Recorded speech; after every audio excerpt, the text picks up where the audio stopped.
a young man is killed in the middle of the night for no apt reason. Why? Just because he hails from a particular part of the country. This is a reality in Delhi today, and it's really a shame. It's like rape.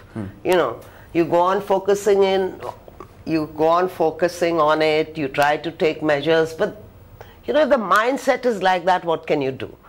You're so used to a certain way of thinking that people who don't look exactly like you, don't behave exactly like you, become targets. Working as a journalist in Delhi, I have faced racism, and that was one of the reasons why I quit my job before. I mean, I even had to quit my job because they won't do anything about it. So I was like, okay, fine, I don't need your job, but I would not want to work in such a place where I have to face racial discrimination. The problem is a deeply rooted political problems, and one has to address these political problems. For the last 60 years, Northeast has been denied, Northeast has been excluded and stereotyped. Way back at home, we are vulnerable. Way back at home, we are vulnerable. We are not safe, and outside home, we are not safe. The government of India has not recognized these problems in the last 60 years. Until today, the government of India maintains at the UN Nations that there are no racial discrimination in India. Now, for enforcement of the law, you need to recognize the racial discrimination, because if you do not make it as an offense, you will continue to treat this as a normal case of murder, normal case of physical assault, which is not sufficient. There doesn't seem to be a fear of the law in these people, in this part of the city or in the country. The second is the psyche again, which you mentioned in your introductory remarks. It's kind of taken for granted, you know, like people with different looks, people with different features, different, you know, cultures, traditions, and coming to this kind of a place. It's a kind of taken for granted that, you know, the change in this mindset can be started.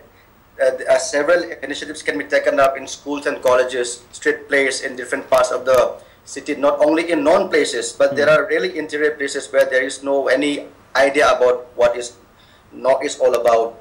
Girls are easy. That's what they think about us. Girls are easy. Just because I'm wearing a spaghetti, I'm wearing hot pants, they think that we're easy. But that's not the case.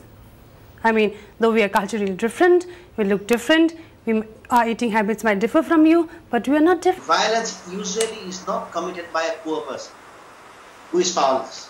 The violence is often committed by people who are in a middle class person, somebody who is traveling in America. He has enough money, and possibly he or she is uneducated. Road rage to, this is what Delhi has come to, from road rage to Nirbhaya and rapes to just killing randomly people on the street. Well, you know, one thing I wanted to say, I think there was a Bez Barwa commission or something that went into after the murder of this young boy. They had recommended that there should be representation in the police force. Maybe women police officers from the Northeast. Maybe that's a good idea. You know, I shouldn't go out in the night because they might, you feel threatened. No, I think we should stop fearing, and I think we should, as a community, we must work together to bring about awareness, and also and also the government should also, I think, like Mr. Swaz said, that there has to be a, the books, the NCRT books must mention like the northeastern states. I mean, that's very important. I think the education system has to change.